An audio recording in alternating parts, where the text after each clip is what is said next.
you had a tough life growing up. I mean, Dad wasn't in the picture, and Mom and Grandma took care of you. Oh yeah, typical inner city. I don't think my upbringing was no harder than any other kid that was growing up in any typical inner city. I grew up in Bankhead, Boat Rock. Projects called Bankhead. Moved from there, then moved to Boat Rock. But Atlanta, city kid. Stayed with my grandma my whole life. My dad got killed when I was a younger age, and right there in front of my apartment, basically in front of my face. Was it a robbery? Yeah, it was. It had a lot to do more than just getting robbed. He was a big name in the streets.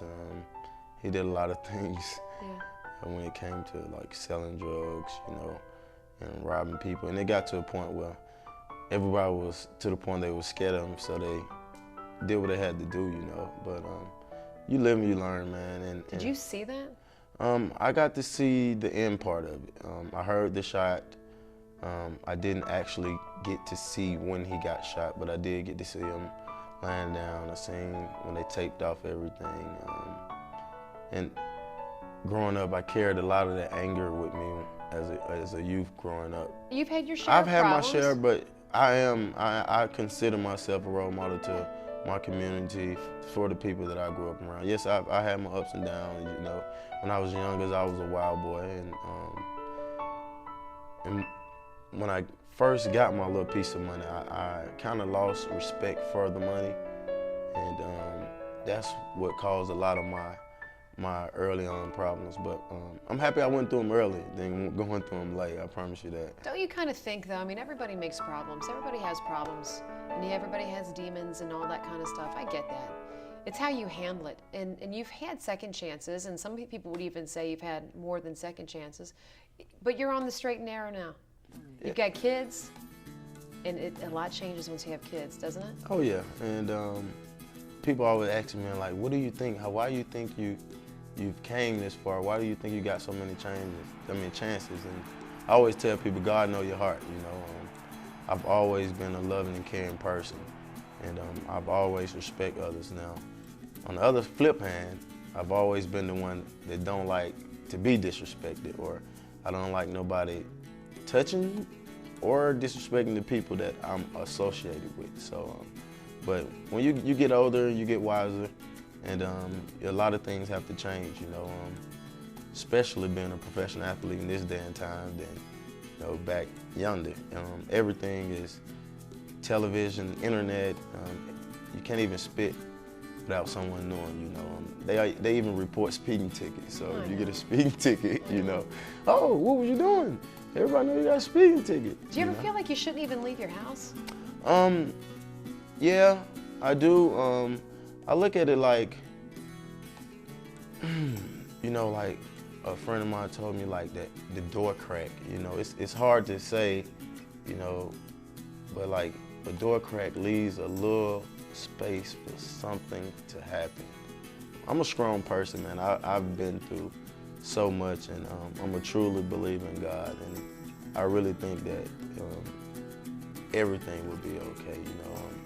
I don't do the things I used to do. I don't go to the places I used to go. Don't hang out with the people I used to hang out with, you know. One of our sports guys was saying that you don't want to go by Pac-Man anymore. Well, my teammates... What is that? What's the... Well, I know your mom gave you the nickname when you were a kid. Well, when I was a kid, no, I used to go to the bottle when I was hungry. I used to say, so she came up with the idea of Pac-Man because she used to play it all the time. Got also. it, okay. But no, my teammates call me Pac. But as far as media-wise, I prefer to be called Adam because the Pac just still carry on the baggage. Like a negativity. Negativity, yeah, that's a good word to put in. You're walking into a stadium and you see fans, little kids or adults, and they have Jones on their back. How big of a rush is that for a little old guy like you? It's amazing, man. From where I come from, it gives me chills right now to know that, like, wow, you know, and that's my goal, to teach these younger kids, like, so much bigger than the hood, man, you know. No matter where you come from, what the situation was, or however you want to say it, It's way bigger. What's the coolest thing that's happened to you?